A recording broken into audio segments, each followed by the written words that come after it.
राहुल गांधी यांनी निवडणुकांवरून सरकारवर टीका केलेली आहे। लोकशाहीची पायमल्ली कशी होते याचं उदाहरण म्हणजे 2024च्या महाराष्ट्र विधानसभा निवडणुका असल्याचं राहुल गांधी यांनी म्हटलंय। राहुल गांधींनी निवडणूक कशी चोरली याचे 5 टप्पे देखील सांगितले। महायुतीवर जनतेने विश्वास केला, मोदींच्या कामावर जनतेने विश्वास केला आणि बघा या ठिकाणी 2,50,00,000 मतं हे महाविकास आघाडीला लोकसभेत मिळाले होते आणि 2,48,00,000 मतं महायुतीला मिळाले होते।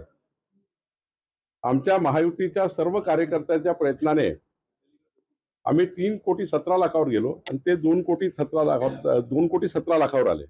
पराभवाच्या मानसिकतेतनं अजूनही राहुल गांधी बाहेर येत नाही। आत्मपरीक्षण करायला पाहिजे होतं। श्रीमान राहुल गांधींचं वक्तव्य म्हणजे शाळेत नापास झालेल्या विद्यार्थ्यानं प्रश्न पुस्तकातले नव्हते, अमुकच होते, तमुकच होते असं रडगाणं जे गातो ना, तशा प्रकारचं हे वक्तव्य। परीक्षेला नापास झाला मान्य करा, म्हणजे निवडणूक आयोग तोच, ईव्हीएम मशीन तीच, यंत्रणा तीच, लोकसभेत हे जिंकले तेव्हा सगळं चांगलं होतं। आता विधानसभेत तुम्ही हारलात तर लगेच सगळ्यांना प्रश्नचिन्ह। राहुल गांधींच्या नेतृत्वात मागच्या 15 वर्षात जेवढ्या निवडणुका झाल्या त्याच्यामध्ये त्यांचा दारुण पराभव झाला। सोबतचे दिग्गज नेते का काँग्रेस पक्षाला सोडून गेले याचं आत्मचिंतन करा। काँग्रेस पक्ष हा इलेक्शन कमिशनकडेही जाऊन आलेला आहे, ही माहिती इलेक्शन कमिशनकडे दिलेलीही आहे आणि त्याची पारदर्शकपणे इन्क्वायरी व्हावी अशी मागणी काँग्रेस पक्षाने केलेली आहे। त्याच्यामुळे आम्ही वाट बघतोय की इलेक्शन कमिशनकडून काय उत्तर येतं।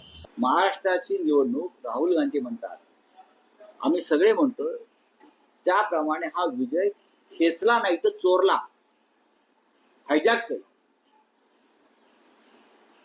निवडणूक यंत्रणा ताब्यात घेतली, निवडणूक आयुक्त ताब्यात घेतले, त्या पद्धतीने नेमणुका झाल्या। ईव्हीएम मशीनची तर समस्या आहेच।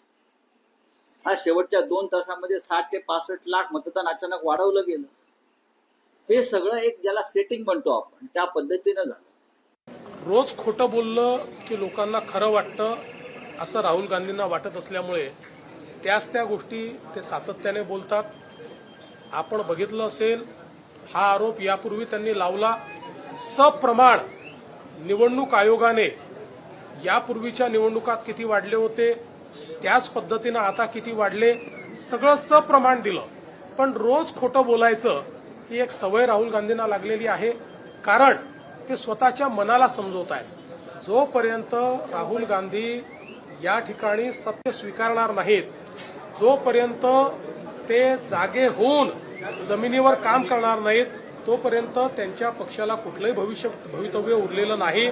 आणि म्हणून मला असं वाटतं की या ठिकाणी स्वतःशी खोटं बोलून स्वतःला दिलासा देण्याचं काम हे राहुल गांधी करता आहेत आणि महाराष्ट्राच्या जनतेचा, आमच्या लाडक्या बहिणींचा अपमान राहुल गांधी करतायत। त्यामुळे मला असं वाटतं की त्यांनी जागं झालं पाहिजे। राहुल गांधी काही बोलतो ना, निवडणुका होऊन गेल्यात, सर्व झालंय, तरी त्याच्यात तो राग आवळण्याचा जो प्रकार आहे, त्याला 2 सवयी माहिती त्यांना। एक तर देशामध्ये असलं तर ईव्हीएम मशीनवर बोलणं, आणि परदेशात गेलं तर मोदी सरकारवर बोलणं, देशाची बदनामी करणं। हे 2च त्याच्या त्याच्या विषयपत्रिकेवर असतात। म्हणून आता त्याला त्यांच्या वक्तव्याला त्यांच्याच पक्षातले वरिष्ठ नेते हे सिरियस घेत नाहीत। लोकशाही मराठी ऐका, पहा, जागरूक रहा।